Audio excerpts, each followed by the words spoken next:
Hello everyone, I'm Billy Wilson, Chair of the North Carolina Wildlife Federation, and welcome to the second edition of Wildlife Wednesday hosted by the Town of Cornelius Park Department as part of their Park at Home programming and mission to bring to you ways to keep busy, stay engaged, decompress, and maintain a healthy mind, body, and spirit during these very challenging times. NCWF certainly appreciates this opportunity to present Wildlife Wednesday. Our organization and NCWF's local chapter, the Lake Norman Wildlife Conservationists, have worked hand in hand with the town of Cornelius to protect, conserve, and restore wildlife habitat in town parks and the shores of Lake Norman. And it's very likely that many of you have supported those efforts in some way over the years. Whether you volunteered, donated, or attended some of the big fun-filled town events like Lake Toberfest or Earth Jam, North Carolina Wildlife Federation and Lake Norman Wildlife Conservationists thank you tremendously for your support. So let's get to it and talk about today's topic.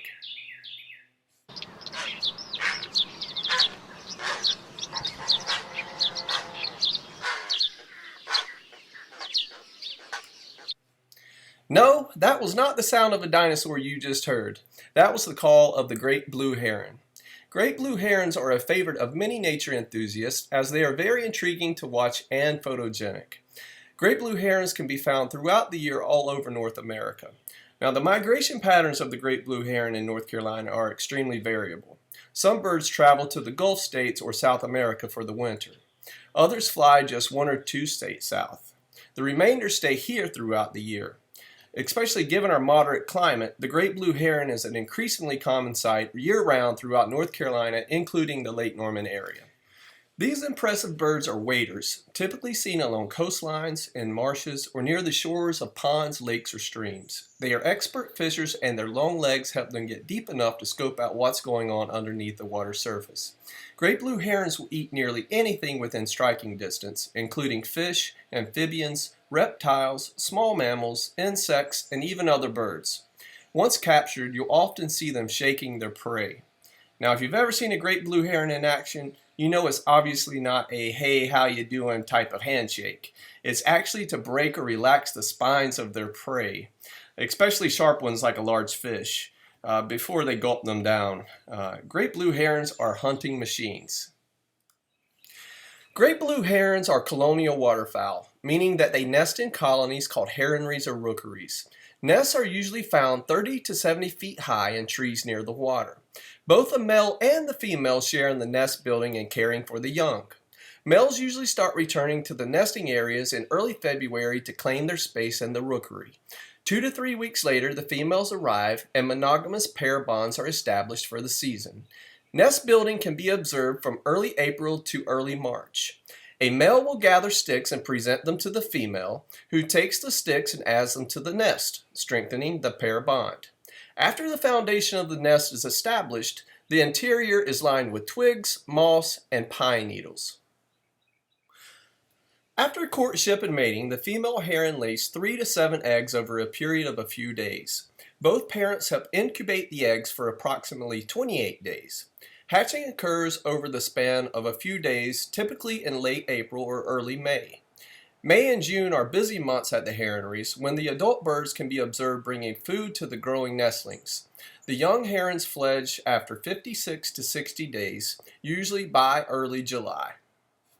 In the late 1880s and the early 1900s, great blue heron numbers dramatically declined as they were hunted for their feathers, often to be used in the fashion styles of Europe and the United States. Great blue herons are listed by the North Carolina Natural Heritage Program as a vulnerable species in the Piedmont due to loss and fragmentation of habitats by development along rivers, reservoirs, and adjacent floodplain forests. Colonial water birds, in general and on Lake Norman, have been identified as a priority conservation resource in the North Carolina Wildlife Action Plan. In addition, Duke Energy's Shoreline Management Plan for Lake Norman has implemented protection for these critical heron rookeries found within the Federal Energy Regulatory Commission's project boundary. Duke Energy conducts annual aerial nest surveys for colonial nesting birds, as well as bald eagles, within the Catawba watery chain of reservoirs, including Lake Norman. The specific rookeries, the islands, are protected under the Colonial Waterbird Nesting Area Program. The boundaries of these habitat areas are posted with specific signage, and no entry is allowed during the waterbird nesting season from April through August. For years, Lake Norman Islands have been favorite gathering spots, landmarks, and places to view wildlife. While some are well protected from the winds and waves, others are more exposed to natural and man-made elements that cause shorelines to cave, degrade, and erode. Many islands where friends and family used to gather are now mere shoals marked with a sign on a pole. It's a stark reminder of the memories made on land that is now underwater. Unfortunately, Lake Norman's first and largest heron rookery, known by locals as Heron Island, could face a similar fate as it's one of the most exposed islands on the lake. Check out this aerial shot that shows just how many nests can be seen in the tops of the trees on the island. It's estimated that there are over 80 nests on the island. But the North Carolina Wildlife Federation is working to prevent the demise of Heron Island through a Duke Energy Habitat Enhancement Program grant. For years, NCWF has been working through the planning and permitting phases to initiate a project to restore and stabilize the main channel side of the island that's eroding by employing a matted rock shoreline with over 300 tons of material and wooded vegetation. Native plants, including buttonbush and silky dogwood, planted by the Lake Norman Wildlife Conservation's volunteers, will provide brood and forage habitat as well as wildlife food and cover. The project is well underway as 2/3 of the work has already been completed. After nesting season is over, the remainder of the work will be completed in the fall of this year. Here's a clip of the big undertaking showing how the boulders are placed along the shoreline.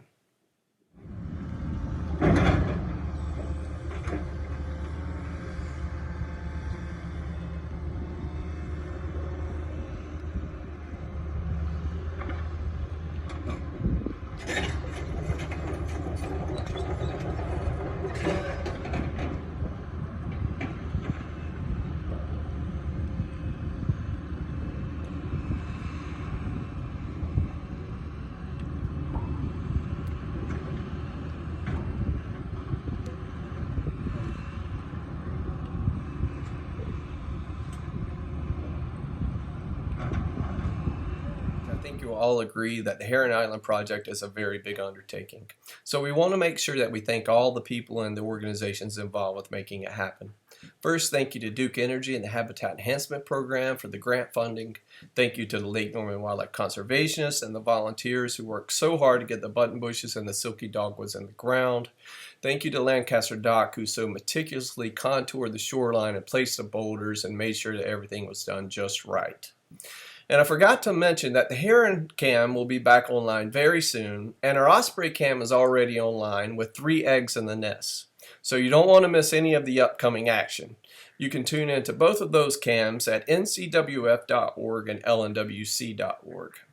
And last but not least, I want to give a big thank you to the town of Cornelius, and especially the Park Department, for their support of our organization and for hosting Wildlife Wednesday. If you happen to miss last Wednesday's episode focusing on ospreys, you can find it on the Town Park Department's website and the Facebook page, and also LNWC's Facebook page. And until next Wednesday, I hope that you all stay safe and well. We will see you then. Thanks for watching.